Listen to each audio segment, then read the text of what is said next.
গাজায় নির্বিচার গণহত্যায় প্রতিবাদ মুখর বাংলাদেশ। ইসরায়েলি পণ্য বর্জনের ডাক, বিশ্ব নেতাদের নিশ্চুপ ভূমিকার নিন্দা।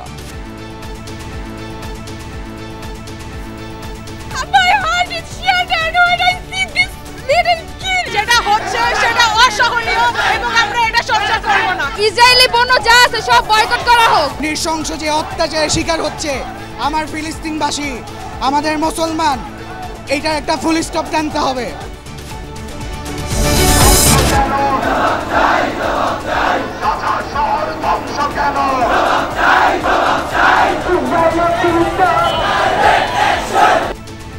ফিলিস্তিনের প্রতি সংহতি জানিয়ে জেলায় জেলায় বিক্ষোভ। নো ওয়ার্ক নো স্কুল কর্মসূচি থেকে আগ্রাসন বন্ধের দাবি। ইসরায়েলের বিপক্ষে গোটা বিশ্বের মুসলিমকে এক হতে হবে। জাতিসংঘ যেন এই বিষয়ে লক্ষ্য দেয় যাতে ফিলিস্তিনের আর কোনো মা বোন মৃত্যুবরণ না করে। ইসরায়েল এমন একটি বর্বর রাষ্ট্র যারা সেখানে খাবার পানি তো ঢুকতেই দিচ্ছে না। বিশ্বজুড়ে বিক্ষোভ প্রতিবাদেও থামেনি ফিলিস্তিনে ইসরায়েলি তাণ্ডব। দেইর আল বালার 5টি এলাকা খালি করার নির্দেশ। বিনিয়োগ সম্মেলনে ব্যাপক সাড়া। ইপিজেড ও অর্থনৈতিক অঞ্চলে লোক নিতে আগ্রহী বিদেশি উদ্যোক্তারা। স্টার্ট আপের জন্য হচ্ছে 900 কোটির তহবিল। 3 মাসের জন্য শুল্ক স্থগিতের আহ্বান জানিয়ে প্রেসিডেন্ট ট্রাম্পকে ডক্টর ইউনূসের চিঠি। বাণিজ্য ঘাটতি মেটাতে উদ্যোগ নেবে ঢাকা। লেভেল প্লেইং ফিল্ড নিশ্চিত করতে নির্বাচনী প্রচারণার নীতিমালা হচ্ছে, জানালেন কমিশনার আনোয়ারুল। প্রায় চূড়ান্ত আচরণবিধির খসড়া।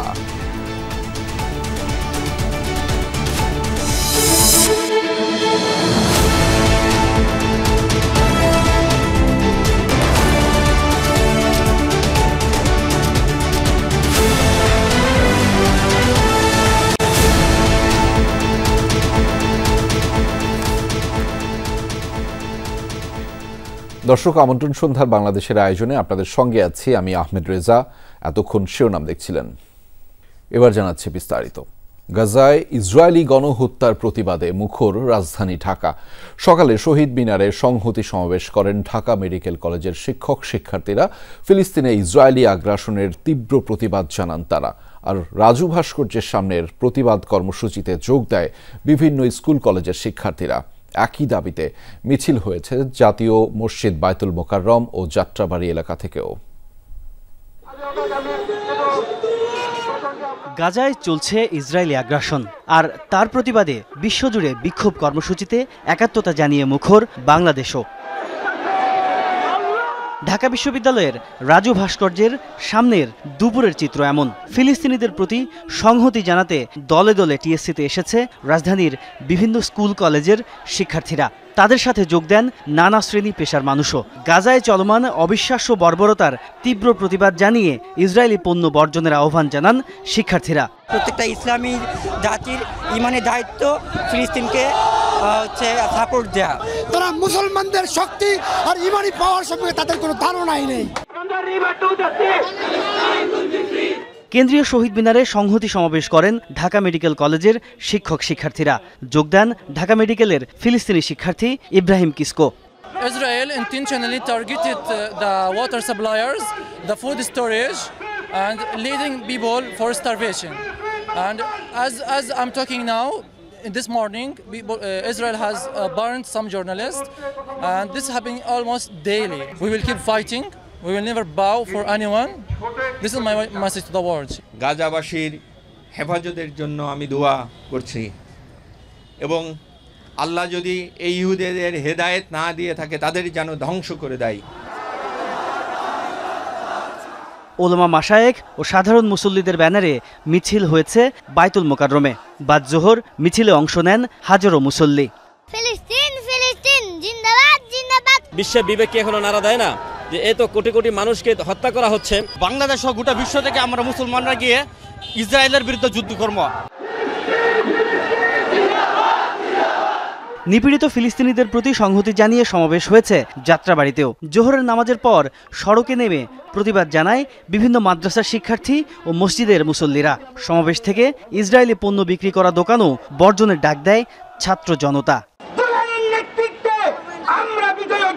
করেছে। ঠিক সেরকমভাবে আমরা আজকে হামাসের নেতৃত্বে সারা পৃথিবী ঐক্যবদ্ধ, আমরা হামাসের নেতৃত্বে ফিলিস্তিন বিজয় করব ইনশাআল্লাহ। গাজাবাসীর প্রতি সংহতি জানিয়ে কোনো ক্লাস পরীক্ষা নেয়নি ঢাকা বিশ্ববিদ্যালয়। সমস্ত দাপ্তরিক কার্যক্রমও বন্ধ ছিল সকাল ৯টা থেকে ১১টা পর্যন্ত। তাজনুর ইসলাম, যমুনা নিউজ, ঢাকা। গাজায় গণহত্যার প্রতিবাদে উত্তাল ছিল ঢাকা উত্তর সিটি এলাকাও। শিক্ষার্থীদের পাশাপাশি সড়কে নেমে এসে নিপীড়িত ফিলিস্তিনিদের প্রতি সংহতি জানান শিক্ষক, অভিভাবক সহ বিভিন্ন পেশাজীবী এবং সর্বস্তরের মানুষ। সকাল থেকে বিভিন্ন গুরুত্বপূর্ণ পয়েন্টে অবস্থান নিয়ে চলে বিক্ষোভ কর্মসূচি।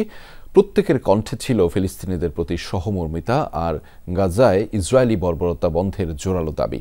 আরবসহ বিশ্ব নেতাদের নিশ্চুপ ভূমিকার তীব্র সমালোচনা করেন তারা।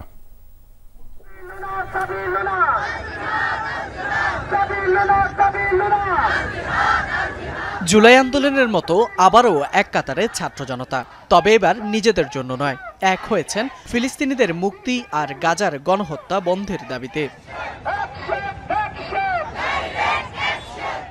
সকালে রাজধানীর ইসিবি চত্বরে জড়ো হয়ে এভাবে প্রতিবাদ জানান Adamjee cantonment school and college, Shaheed Ramizuddin school and college সহ আশপাশের বিভিন্ন শিক্ষা প্রতিষ্ঠানের শিক্ষার্থী, অভিভাবক ও সাধারণ মানুষ।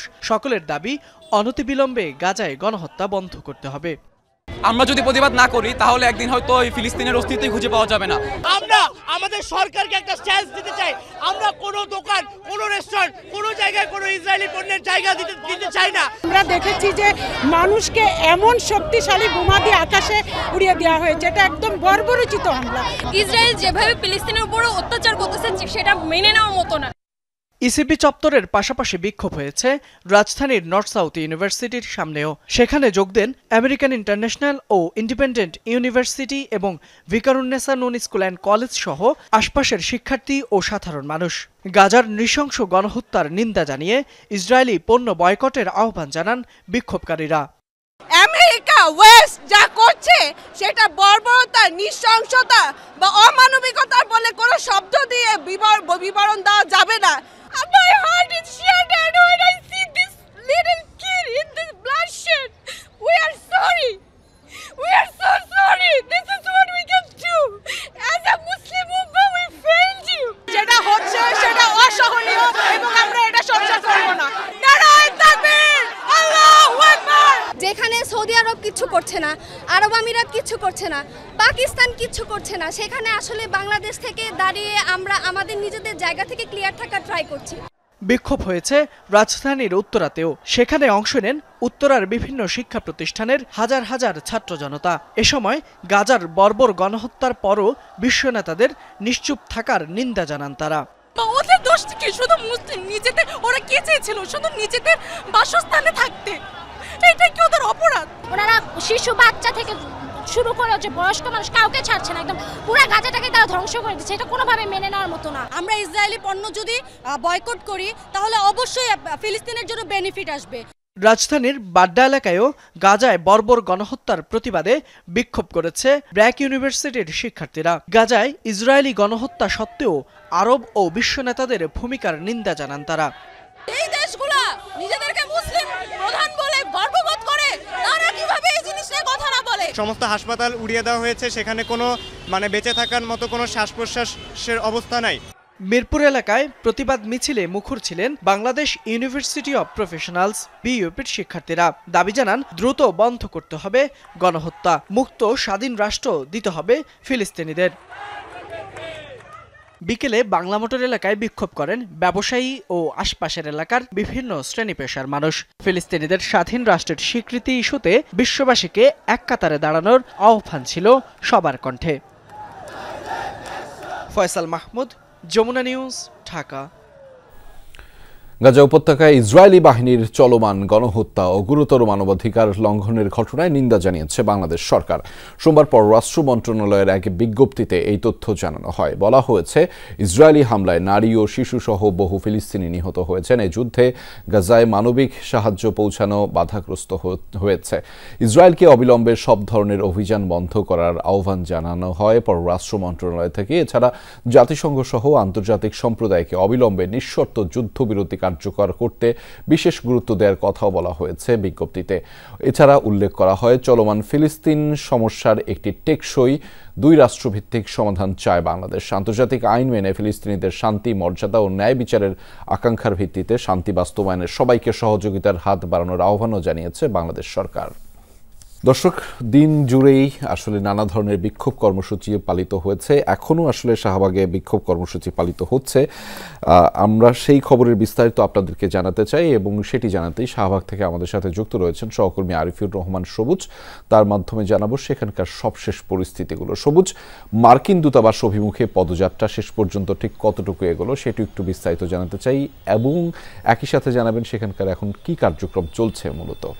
রেজা, মূলত মার্কিন দূতাবাস অভিমুখে যেই মার্চ ফর গাজা কর্মসূচি, সেটি মার্কিন দূতাবাসে যাওয়ার আগেই অর্থাৎ শাহবাগ থেকে সেটি যাত্রা শুরু করেছিল এবং কারওয়ান বাজারে গিয়ে মূলত সেটি পুলিশের বাধার মুখে পড়ে এবং সেখান থেকেই পুলিশের অনুরোধে সেটি আবারও সেখান থেকেই ফিরে আসে এবং শাহবাগে এসে তাদের সেই কর্মসূচি শেষ হয়। এবং এর পাশাপাশি অন্যান্য যে কর্মসূচিগুলো চলছিল, ঢাকা বিশ্ববিদ্যালয়ে সকাল থেকেই কর্মসূচি চলছিল, বিক্ষোভ কর্মসূচি, এবং এর পাশাপাশি ভিসি চত্বরে একটি বিক্ষোভ হচ্ছিল।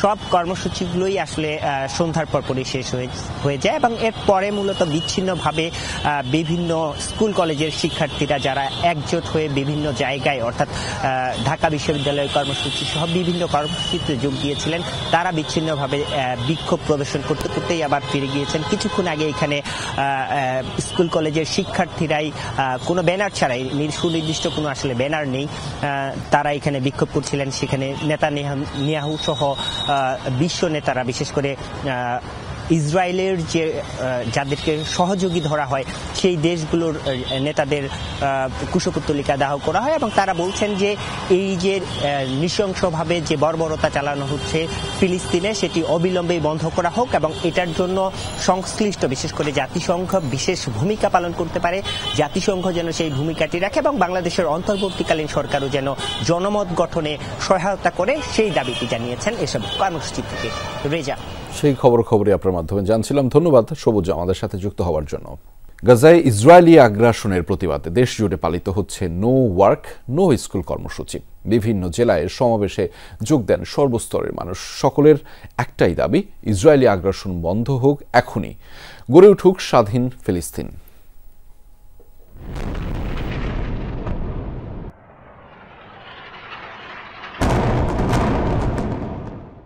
নৃশংসতা, বর্বরতা, নিষ্ঠুরতা দেখছে বিশ্ববাসী। গেল সপ্তাহ দেখে গাজা দখলে স্থলাগ্রাসনের পরিধি বাড়িয়েছে ইসরায়েলি বাহিনী। উত্তর থেকে দক্ষিণ ইসরায়েলের বোমা বর্ষণ থেকে রেহাই পায়নি কোনো এলাকা। এরই প্রতিবাদে সারা বিশ্বের মতো দেশ জুড়ে চলছে নো ওয়ার্ক নো স্কুল কর্মসূচি। কারো চোখ পানিতে টলমল, কারো চোখে মুখে ক্রোধের আগুন, সবার কণ্ঠে একই উচ্চারণ, ইসরায়েলের আগ্রাসন বন্ধ হোক এখনই, গড়ে উঠুক স্বাধীন ফিলিস্তিন। এমন দাবিতে গাজাবাসীর প্রতি সংহতি জানিয়ে বিক্ষোভে কাঁপল রংপুর। বাংলাদেশের যে কোনো মানুষ যে কোনো প্রান্তে আছে তারা নিজ নিজ অবস্থান থেকে ইসরায়েলি পণ্য বয়কট করুক, তাদেরকে আমরা অর্থনৈতিকভাবেই বঙ্গ করে দেব। যে হামলা চালাচ্ছে এর তীব্র নিন্দা জানাচ্ছি, কারণ হচ্ছে তারা যে গণহত্যা চালাচ্ছে এটা কিন্তু আন্তর্জাতিকভাবে বিরোধী। ক্লাস পরীক্ষা বর্জন করে ধর্মঘট পালন করছে বরিশালের শিক্ষা প্রতিষ্ঠানের শিক্ষার্থীরাও। গাজায় মুসলিমদের ওপর হওয়া গণহত্যার বিচারের দাবি জানান তারা। একজন মুসলিম হিসেবে আমি মনে করি আজকের এই সমাবেশ প্রত্যেকটা মুসলমানের ইমানি দায়িত্ব। হৃদয়ে যে আমাদের রক্তক্ষরণ হইতে আছে, এটা আসলে আমাদের জন্য তো যুদ্ধ ফরজ হয়ে গেছে, জিহাদ ফরজ হয়ে গেছে। ফিলিস্তিনকে স্বাধীন রাষ্ট্র ঘোষণার দাবিতে গণজমায়েত হয়েছে কক্সবাজারে। কর্মসূচিতে যোগ দেয় বিভিন্ন স্কুল, কলেজ, মাদ্রাসা ও বিশ্ববিদ্যালয়ের শিক্ষার্থীরা।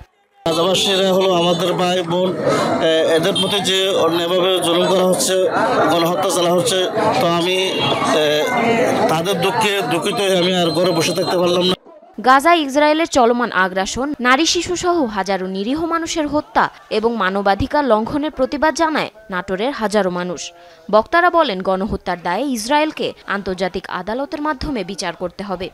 তারা অ্যাম্বুলেন্স পর্যন্ত আক্রমণ করেছে হামাসের নাম করে। বিশ্বের মুসলমান যদি এক হয় তাহলে আশা করা যায় এগুলা বন্ধ হবে। পটুয়াখালীতেও হয়েছে বিশাল জমায়েত, যোগ দেন সর্বস্তরের মানুষ, জানান গণহত্যার প্রতিবাদে। গাজীপুরে ইসরায়েল পণ্য বয়কটের ঘোষণা দেয় স্থানীয়রা। আমরা চাই যে সারা বিশ্বের মুসলমান যে লিডার আছে তারা এদিক সজাগ দৃষ্টি দেখ এবং ইসরায়েলের এই হামলার বিরুদ্ধে সবাই প্রতিক্রিয়া সৃষ্টি করুক। প্যালেস্টাইনের সেই বর্বর হত্যাকাণ্ডের বিরুদ্ধে আমরা সকল শ্রেণীর, সকল পেশার, সকল ধর্মের, সকল বর্ণের মানুষ আমরা একত্র হয়েছি। রাজশাহী ও খুলনা বিশ্ববিদ্যালয়ে কর্মসূচি পালন করেছে শিক্ষক শিক্ষার্থীরা। সবার কণ্ঠে একটাই দাবি, গণহত্যার বিচার। গত প্রায় 1.5 বছর ধরে গাজাতে 21 শতকের জঘন্যতম গণহত্যা চলছে। ৭৬ বছরের একটা অকুপেশন চলছে। এটা হুট করে আজকে শুরু হওয়া কথা না, এটা আরো আগে হওয়া উচিত ছিল। রাজধানীর যাত্রাবাড়িতেও হয়েছে বিক্ষোভ। বক্তারা বিশ্ববাসীকে এগিয়ে আসার আহ্বান জানান। আমরা বাংলাদেশি শিক্ষার্থীরা নিজেদের জায়গাতে সর্বোচ্চ রেজিস্ট্রেশন আমরা ঘোষণা করেছি। যদি এরকম হতো, যদি সরকার এরকম ব্যবস্থা করতো যে আসলে ফিলিস্তিনে জিহাদের জন্য সৈন্য বাড়াচ্ছে, তাহলে আমি মনে করি এখানে যারা আছে সবাই। চাঁদপুর, জামালপুর, চুয়াডাঙ্গা, লক্ষ্মীপুর সহ বিভিন্ন জেলায় গণহত্যার প্রতিবাদে বিক্ষোভ মিছিল ও সমাবেশ হয়েছে। যোগ দেন রাজনৈতিক ও বিভিন্ন সামাজিক সংগঠনের নেতাকর্মীরাও। জারিন অর্নি, যমুনা নিউজ। বিনিয়োগ পরিবেশ সহজ করতে কাজ চলছে। দেশি বিদেশি প্রতিষ্ঠানের মধ্যে সংযোগ স্থাপনে সহযোগিতা করছে সরকার। এমনকি দীর্ঘমেয়াদী ট্রেড লাইসেন্স ইস্যুর বিষয়টি ভাবা হচ্ছে। বিনিয়োগ সম্মেলনে এমন তথ্য তুলে ধরেন বিডার নির্বাহী চেয়ারম্যান। আর স্টার্টআপ উদ্যোক্তাদের জন্য সুখবর দিলেন বাংলাদেশ ব্যাংকের গভর্নর। বললেন, 900 কোটি টাকার বিশেষ তহবিল গঠন করা হচ্ছে। এদিকে তথ্য ও প্রযুক্তি বিষয়ক বিশেষ সহকারী ফায়েজ আহমেদ তৈয়ব জানিয়েছেন, ইন্টারনেটকে নাগরিকদের মৌলিক সেবা হিসেবে নিশ্চিত করা হবে। বিদেশি বিনিয়োগের ক্ষেত্রে পুরনো ধ্যান ধারণা ভাঙতেই 4 দিনব্যাপী বাংলাদেশ বিনিয়োগ সম্মেলন। প্রথম দিনে এতে অংশ নেন 40 দেশে 6 শতাধিক বিনিয়োগকারী, ছিলেন দেশি তরুণ উদ্যোক্তারাও। সকালে রাজধানীর একটি হোটেলে সম্মেলনের শুরু হয় স্টার্টআপ কানেকশন সেশনের মধ্য দিয়ে। এতে দেশি উদ্যোক্তাদের সাথে বিদেশিরাও অংশ নেন। উদ্যোক্তাদের কাছে জানতে চাওয়া 2025-এর বিনিয়োগ সম্মেলন ঠিক কতটা গুরুত্বপূর্ণ তাদের কাছে। পানি রিলেটেড যা আছে তার নিজের টেকনোলজি হলো ডুবোটেক, যেটা বানাচ্ছে লাস্ট 7 বছর যাবত। এখন আমরা ইন্ডাস্ট্রিয়ালি বাংলাদেশে বিভিন্ন সংস্থাকে সাহায্য করতেছি আমাদের উপর দিয়ে। যে কোনো স্টার্টআপ চাইলে 1 ঘন্টার জন্য আমাদের অফিসটা ইউজ করতে পারবে, এছাড়া ডেইলি মান্থলি বেসিসে ইউজ করতে পারবে। আমরা গাড়িটি বানিয়েছি রাইড শেয়ারিং ড্রাইভার যারা আছেন বা যারা হচ্ছে ভাড়ায় চালিত গাড়ি হিসেবে চালান, তাদের জন্য বেশি টাকা ইনকাম করতে পারেন এই জন্য। বিডার নির্বাহী চেয়ারম্যান চৌধুরী আশিক মাহমুদ বলেন, ব্যবসা বাণিজ্যের প্রতিবন্ধকতা দূরের চেষ্টা চলছে। নতুন উদ্যোক্তাদের ট্রেড লাইসেন্স আটকে যায় সরকারি লাল ফিতার দৌরাত্মে। ভোগান্তি এড়াতে দীর্ঘ সময়ের জন্য ট্রেড লাইসেন্স প্রদানের বিষয়টি ভাবা হচ্ছে। বিনিয়োগ পরিবেশ সহজ করতে কাজ চলছে। দেশি বিদেশি প্রতিষ্ঠানের মধ্যে সংযোগ স্থাপনে সহযোগিতা করছে সরকার। এমনকি দীর্ঘমেয়াদী ট্রেড লাইসেন্সের ইস্যুর বিষয়টি ভাবা হচ্ছে। বাংলাদেশ ব্যাংকের গভর্নর জানান, নতুন উদ্যোক্তা তৈরিতে 8 থেকে 900 কোটি টাকার একটি স্টার্টআপ ফান্ড গঠন করা হয়েছে। খুব শীঘ্রই দেয়া হবে প্রজ্ঞাপন। স্টার্টআপের জন্য সহযোগিতার পরিবেশ নিশ্চিতে কাজ করছে বাংলাদেশ ব্যাংক। তরুণ উদ্যোক্তাদের বিশেষ সুবিধা দেওয়া হবে। আশা করছি সপ্তাহখানেকের মধ্যে এই বিষয়ে প্রজ্ঞাপন জারি করা হবে। প্রযুক্তিগত খরচ কমিয়ে আনা হবে। যারা এই বিষয়ে কাজ করছে তাদের পাশে থাকবে কেন্দ্রীয় ব্যাংক। স্টার্টআপ প্রকল্পে 900 কোটি টাকা ফান্ড গঠনের সিদ্ধান্ত নেওয়া হবে। এদিকে বিকেলে প্রথম দিনের কার্যক্রম জানাতে সংবাদ সম্মেলন করে বিডা চেয়ারম্যান চৌধুরী আশিক মাহমুদ, যিনি আজকে প্রতিমন্ত্রীর পদমর্যাদা লাভ করেছেন। সংবাদ সম্মেলনে জানান, সারা দেশ থেকে 1500 স্টার্টআপ এবং 25টি বিদেশি ভেঞ্চার ক্যাপিটাল এসেছে। বিনিয়োগে সকল ধরনের প্রতিবন্ধকতা দূর করার আশ্বাসও দেন আশিক মাহমুদ। স্টার্টআপ কমিটির জন্য তারা যে চ্যালেঞ্জগুলো অনেক দিন ধরে ফেস করে আসছেন, যেই কারণে বাংলাদেশের স্টার্টআপ কমিউনিটি যত বড় হওয়া উচিত ছিল তত বড় এতদিনে হয়নি, সেই রেড টেপগুলো আমরা সরকার থেকে রিমুভ করার চেষ্টা করছি এবং সেই রিমুভালটা আমরা একসাথে করার চেষ্টা করছি। এ সময় তথ্য ও প্রযুক্তি বিষয়ক বিশেষ সহকারী ফায়েজ আহমেদ তৈয়ব বলেন, ইন্টারনেটের দাম কমিয়ে আনার কাজ চলছে। বলেন, সাইবার সিকিউরিটি অ্যাক্ট সংশোধনও করা হবে। একই সাথে ইন্টারনেটকে নাগরিকদের মৌলিক সেবা হিসেবে নিশ্চিত করা হবে। বর্তমান সরকার কখনোই ইন্টারনেট বন্ধ করবে না এবং আগামী সরকার যাতে ইন্টারনেট বন্ধ করতে না পারে সেজন্য আমরা সব ধরনের ব্যবস্থা নিচ্ছি। এই ব্যবস্থাগুলোর মধ্যে 4টা আমরা উল্লেখ করেছি। একটা হচ্ছে যে আমরা এই সপ্তাহে বা আগামী সপ্তাহে যে আমরা সাইবার সেফটি অর্ডিন্যান্সটা পাস করব, সেখানে আমরা ইন্টারনেটকে নাগরিক অধিকার হিসাবে স্বীকৃতি দিয়েছি। আগামী বুধবার ইনভেস্টমেন্ট সামিট উদ্বোধন করবেন প্রধান উপদেষ্টা ডক্টর মোহাম্মদ ইউনূস। লামিয়া তিথি, যমুনা নিউজ, ঢাকা। 3 মাসের জন্য বাড়তি শুল্ক আরোপ স্থগিত চেয়ে মার্কিন প্রেসিডেন্ট ডোনাল্ড ট্রাম্পের কাছে চিঠি পাঠিয়েছেন প্রধান উপদেষ্টা ডক্টর মোহাম্মদ ইউনূস। পাশাপাশি শুল্ক পুনর্বিবেচনারও আহ্বান জানিয়েছেন তিনি। চিঠিতে বলা হয়, বাংলাদেশে মার্কিন রফতানি বৃদ্ধিতে এরই মধ্যে কাজ শুরু করেছে অন্তর্বর্তী সরকার। চুক্তি হয়েছে এলএনজি আমদানিরও। তুলা আমদানি বাড়াতে গুদামজাতকরণে দেয়া হবে বিশেষ সুবিধা। এছাড়া গ্যাস টারবাইন ও চিকিৎসা সরঞ্জাম সহ বেশ কিছু মার্কিন পণ্যের শুল্ক কমানোর কথাও ভাবছে সরকার। বিশ্বের বেশিরভাগ দেশের জন্য দ্বিগুণের বেশি শুল্ক আরোপ করেছে ডোনাল্ড ট্রাম্প। বাংলাদেশের জন্য যা 15 থেকে বাড়িয়ে 37% করার কথা বলা হয়েছে। বাংলাদেশের দ্বিতীয় সর্বোচ্চ রফতানি দেশ যুক্তরাষ্ট্রের এমন ঘোষণায় নতুন চ্যালেঞ্জে দেশের পোশাক খাত। বৈদেশিক বাণিজ্য ঠিক রাখতে মার্কিন প্রেসিডেন্ট ডোনাল্ড ট্রাম্পকে চিঠি দিয়েছেন ডক্টর মোহাম্মদ ইউনূস। এই লেটারের মূল যে বিষয়টা, আমরা রিকোয়েস্ট করেছি তাকে to postpone the application of US reciprocal tariff measures on Bangladesh for 3 months. আমরা অ্যাসুর করেছি যে না, আমরা যে সমস্ত মেজার নিচ্ছি সেই মেজারে ইউএসএ আমাদের মার্কেট শেয়ার, আমাদের যে এক্সপোর্ট মার্কেটটা আরও বেটার হবে, আরও বৃদ্ধি পাবে, কমবে না। চিঠিতে বলা হয়, বাংলাদেশি প্রথম আলোচনার জন্য প্রোঅ্যাক্টিভ উদ্যোগ নিয়েছে। এরই মধ্যে মার্কিন রপ্তানি বৃদ্ধিতে আলোচনার জন্য উচ্চ প্রতিনিধি দল ওয়াশিংটনে পৌঁছেছে। বাণিজ্য ঘাটতি কমাতে তুলা, গম, ভুট্টা, সয়াবিন আমদানি বাড়াতে উদ্যোগ নেওয়া হচ্ছে। পাশাপাশি আমেরিকান কৃষি পণ্যের শুল্ক শূন্যে নামানোর কথাও বলা হয়েছে। মার্কিন পণ্য আমদানি বাড়াতে অশুল্ক বাধা দূর করার প্রতিশ্রুতিও দেওয়া হয়েছে চিঠিতে। বলা হয়, পরবর্তী 3 মাসের মধ্যে এই পদক্ষেপগুলো বাস্তবায়ন করা হবে। তাই ঘোষিত শুল্ক 3 মাসের জন্য স্থগিতের আহ্বান জানানো হয়েছে। ব্যবসায়ী নেতারা বলছেন, চিঠির পাশাপাশি শুল্ক আরোপ ঠেকাতে আলোচনা চালিয়ে যেতে হবে। সেই সাথে বিশেষ টাস্কফোর্স গঠন করার কথাও বলেন তারা। দুপুরে যুক্তরাষ্ট্রের শুল্ক আরোপ বিষয়ে সংবাদ সম্মেলনে এসব পরামর্শ দিয়েছে আন্তর্জাতিক বাণিজ্য সংস্থা আইসিসি। $2 বিলিয়ন উপরে যে 37% এক্সট্রা ডিউটি দিতে হবে, যেটা $750 মিলিয়ন। এই $750 মিলিয়ন আমেরিকান গভর্নমেন্টকে দিতে হবে। এখন প্রশ্ন হচ্ছে, এই $750 মিলিয়ন কে দিবে? বাণিজ্য মন্ত্রণালয়ের অধীনে রপ্তানিকারক, আমদানিকারক, রপ্তানি উন্নয়ন ব্যুরো এবং কাস্টম কর্মকর্তাদের নিয়ে একটি টাস্কফোর্স গঠন করা আমার মনে হয় সময়ের দাবি। এই টিম বাংলাদেশ আমেরিকা বাণিজ্যের প্রবণতা পর্যবেক্ষণ করবে এবং বাণিজ্য ঘাটতি কমানোর উপায় খুঁজবে। এর আগে ব্যবসায়ী ও বিশেষজ্ঞদের সাথে বৈঠক করেন প্রধান উপদেষ্টা। সে আলোকে মার্কিন প্রেসিডেন্ট ও প্রশাসনকে 2টি চিঠি দেওয়ার সিদ্ধান্ত নেয় সরকার। রাসেল আহমেদ, যমুনা নিউজ, ঢাকা। ফিলিস্তিনের গাজায় ইসরায়েলি আগ্রাসন ও ভারতের পার্লামেন্টে ওয়াকফ সংশোধনী বিল প্রস্তাবের বিরুদ্ধে রাজধানীতে বিক্ষোভ মিছিল করেছে জাতীয় নাগরিক পার্টি এনসিপি। সোমবার বিকেল 4টায় মিছিলটি শাহবাগের জাতীয় জাদুঘরের সামনে থেকে শুরু হয়ে বাংলা মোটরের দলের কেন্দ্রীয় কার্যালয়ের সামনে গিয়ে শেষ হয়। এর আগে বিক্ষোভ মিছিলে যোগ দিতে শাহবাগে জড়ো হন এনসিপির নেতাকর্মীরা। নেতারা বলেন, সারা পৃথিবীর মানবতাবাদী মানুষ ফিলিস্তিনের পক্ষে, গাজার পক্ষে। ভারতেও মুসলমানদের অধিকার হরণের জন্য তৎপরতা চলছে বলে অভিযোগ করেন তারা। এনসিপি নেতারা বলেন, তারা সব সময় বিপন্ন মানবতার জন্য নির্যাতিত মানুষের পাশে দাঁড়াতে চান। এনসিপি সব সময় মজলুমের পক্ষে দাঁড়াবে বলেও মন্তব্য করেন দলটির নেতারা। মা বাবারা তাদের বাচ্চা দাফন করছে হাত ছাড়া, পা ছাড়া, মাথা ছাড়া।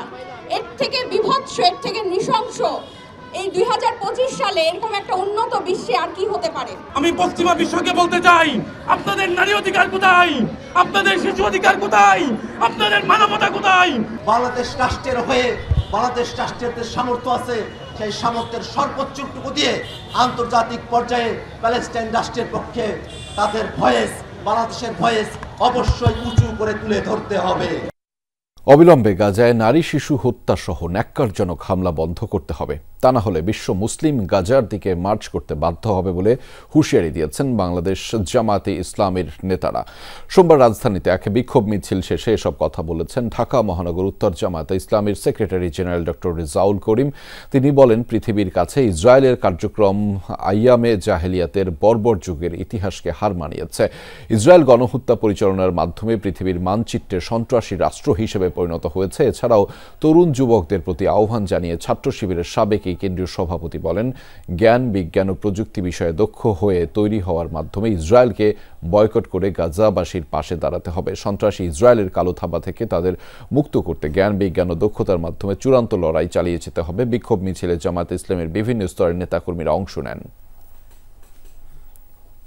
ওআইসিকে বলবো, আপনারা সোচ্চার হন এবং ওই মুসলিম নারী পুরুষের পাশে গিয়ে অবস্থান নেন। যেভাবে গণহত্যা চালাচ্ছে ওই ইসরায়েলি বিভৎস চিত্র দেখে তাদেরকে থামিয়ে দিন। মুসলিম জনগোষ্ঠীকে নির্দয়ভাবে গণহত্যা চালিয়ে নিশ্চিহ্ন করে দেওয়ার চক্রান্ত শুধু নয়, নিশ্চিহ্ন করে দেওয়ার কার্যক্রমকে থামানোর জন্য জাতিসংঘের কোনো ব্যবস্থা নেই।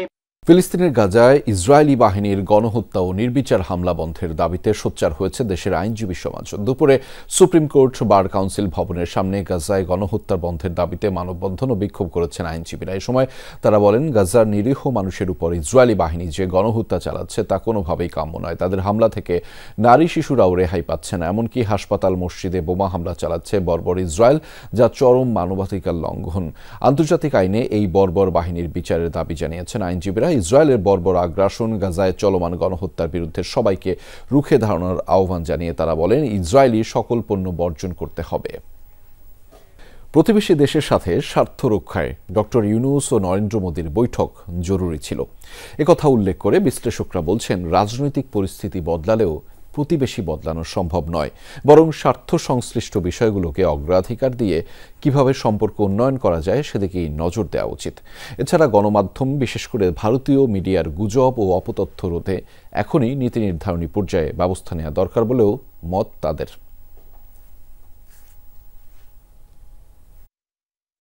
বিমস্টেক সম্মেলনের সাইডলাইনে বহুল কাঙ্ক্ষিত অন্তর্বর্তী সরকারের প্রধান উপদেষ্টা ডক্টর মোহাম্মদ ইউনূসের সাথে ভারতের প্রধানমন্ত্রী নরেন্দ্র মোদীর প্রথম দ্বিপাক্ষিক বৈঠক। আলোচনা হয় শেখ হাসিনাকে ফেরত পাঠানো, সীমান্তে হত্যা বন্ধ, গঙ্গার পানি চুক্তির নবায়ন ও তিস্তা চুক্তি নিয়ে।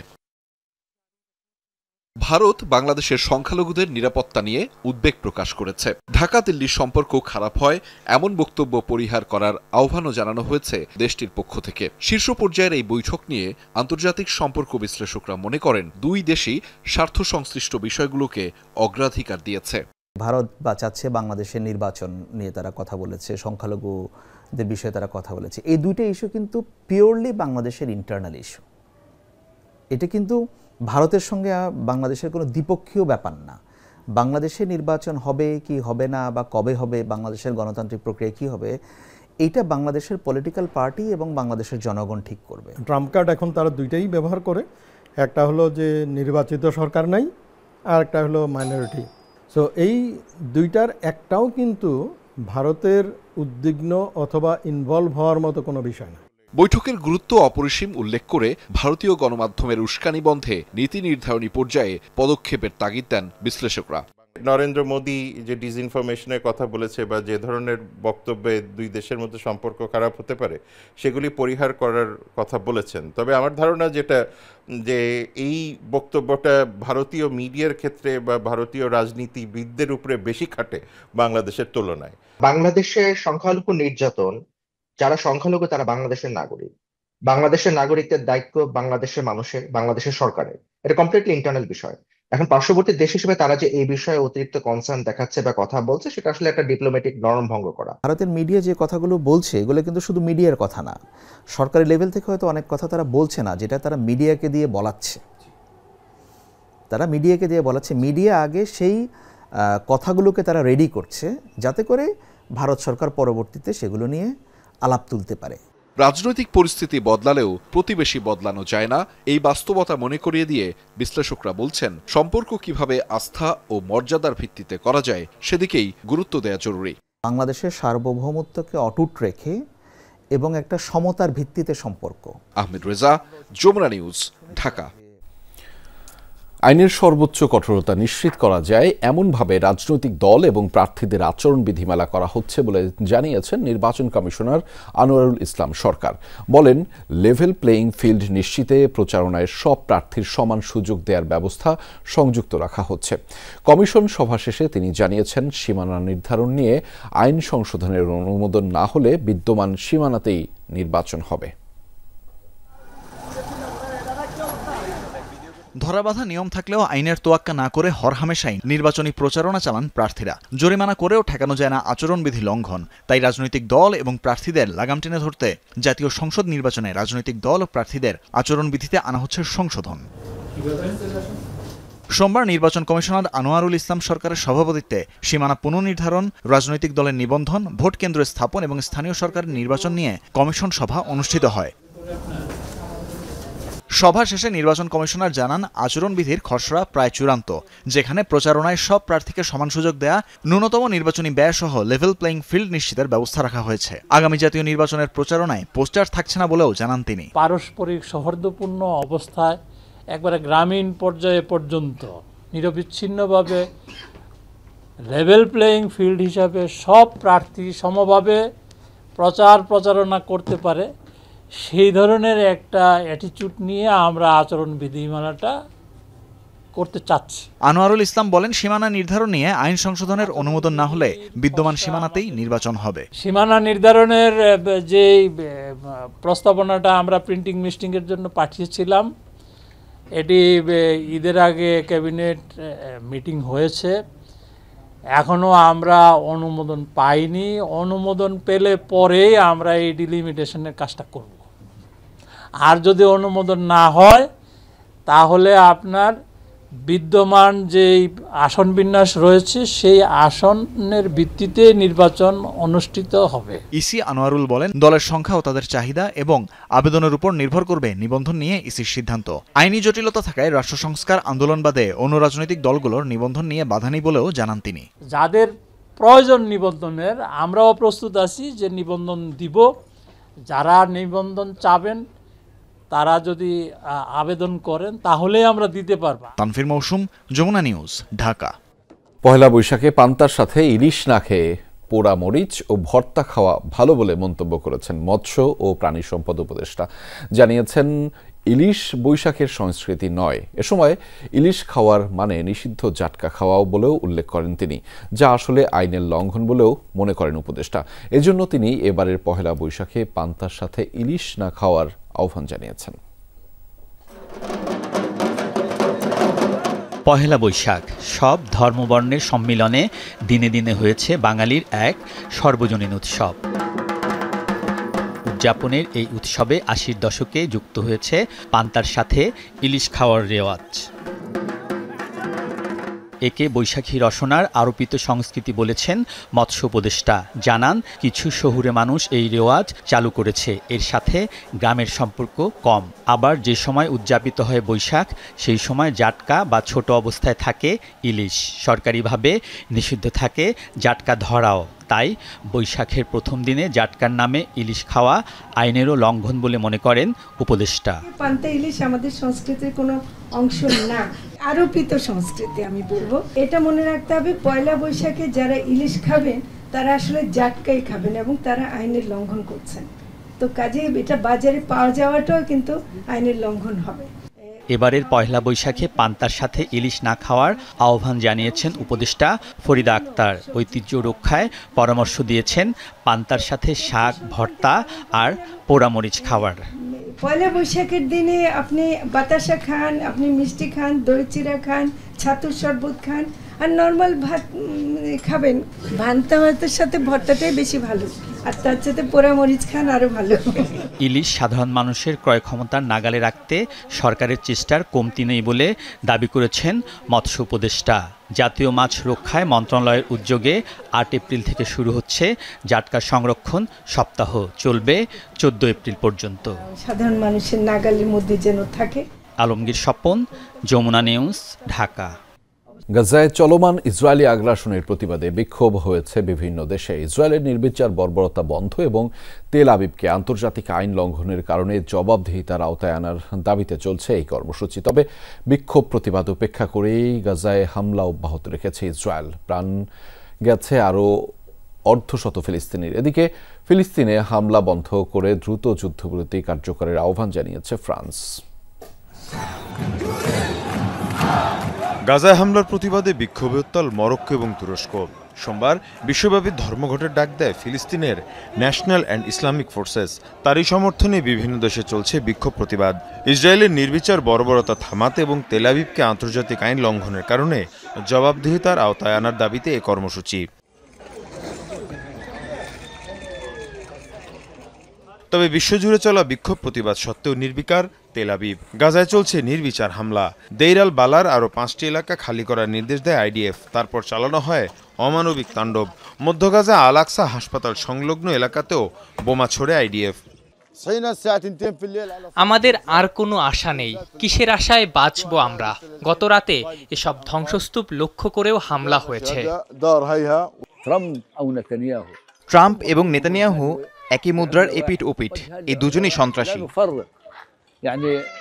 এর আগে গাজার দক্ষিণাঞ্চলীয় খান ইউনিসের নাসের হাসপাতালের বাইরে গণমাধ্যম কর্মীদের তাঁবুতে হামলা চালায় ইসরায়েল। এ সময় সৃষ্টি হয় নারকীয় পরিস্থিতির। আগুনে পুড়ে নির্মম মৃত্যু হয় আলোচিত সাংবাদিক হিলমি আল ফাকওয়ার। এদিকে গাজা ইসরায়েলের হামলাসহ মধ্যপ্রাচ্যের চলমান নানা ইস্যুতে আলোচনার জন্য মিশর সফর করছেন ফরাসি প্রেসিডেন্ট ইমানুয়েল ম্যাক্রন। অবিলম্বে গাজা ইসরায়েলি হামলা বন্ধের আহ্বান জানান তিনি। যুদ্ধবিরতি ভেঙে এভাবে হামলা কোনোভাবেই কাম্য নয়। গাজায় অবিলম্বে যুদ্ধবিরতি কার্যকর করতে হবে। যে কোনো মূল্যে সেখানে হামলা বন্ধ করতে হবে। এর পাশাপাশি হামাসকেও জিম্মিদের মুক্তি দিতে হবে।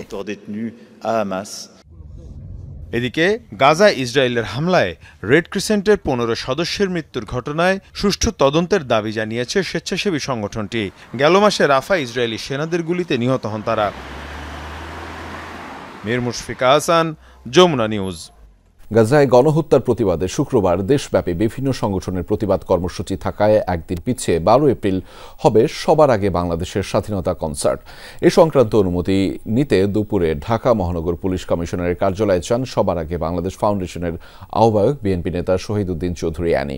পরে তিনি জানান, ফিলিস্তিনের উপর ইসরায়েলি আগ্রাসনের বিরুদ্ধে ধর্মপ্রাণ মুসলমানদের সাথে শুক্রবার তারাও সামিল হবেন। সেজন্য ঢাকা, চট্টগ্রাম, খুলনা ও বগুড়ায় পূর্ব নির্ধারিত কনসার্টটি শনিবার অনুষ্ঠিত হবে।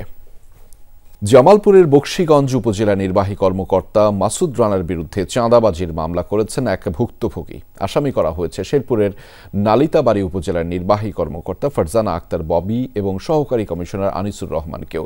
দুপুরে শেরপুরের CR আমলি আদালতে মোহাম্মদ গোলাপ হোসেন নামে এক ব্যক্তি মামলাটি করেন। মামলায় বলা হয়, গেল বছরের 13 জুন নিলাম বিজ্ঞপ্তির মাধ্যমে 25,000 ঘনফুট বালু ক্রয় করেন গোলাপ। এরপর থেকেই ক্রয়কৃত বালু বুঝিয়ে দিতে নানা অজুহাত দেখান তৎকালীন ইউএনও মাসুদ রানা। ভুক্তভোগীর কাছে 6 লাখ টাকাও দাবি করেন তিনি। পরবর্তীতে মাসুদ রানা জামালপুরে বদলি হয়ে গেলে বর্তমান নালিতাবাড়ি উপজেলা কর্মকর্তা ফারজানা আক্তার ববি ও সহকারী ভূমি কমিশনার আনিসুর রহমান গোলাপ হোসেনকে বালু বুঝিয়ে না দিয়ে অন্য জায়গায় বিক্রি করে দেন। বালির ডাক আমি কোর্টে থেকে নেওয়ার পরেও আমার দীর্ঘদিন যাবত এই বালুর বিষয় নিয়ে আমার হয়রানি করাইতেছে। পূর্বে টিওনো সাহেব তাকে ওই চাঁদা দাবি করছিল যে কোন ফান্ডে টাকা দিতে হবে, 6 লাখ টাকা দিতে হবে, না হলে বালু দেওয়া যাবে না। এইভাবে ঘোরাঘুরি করে কিনতে সে আবার দরখাস্ত দিচ্ছে ম্যাজিস্ট্রেট সাহেবের কোর্টে, উনি রিমান্ডার দিচ্ছে, এরপর আমাকে দিয়ে রাস্তা করাইছে, কিন্তু বালু দেয় নাই। দর্শক, এই ছিল আজকের সন্ধ্যার বাংলাদেশের আয়োজনে। এতক্ষণ আমাদের সাথে থাকার জন্য আপনাদের সবাইকে ধন্যবাদ।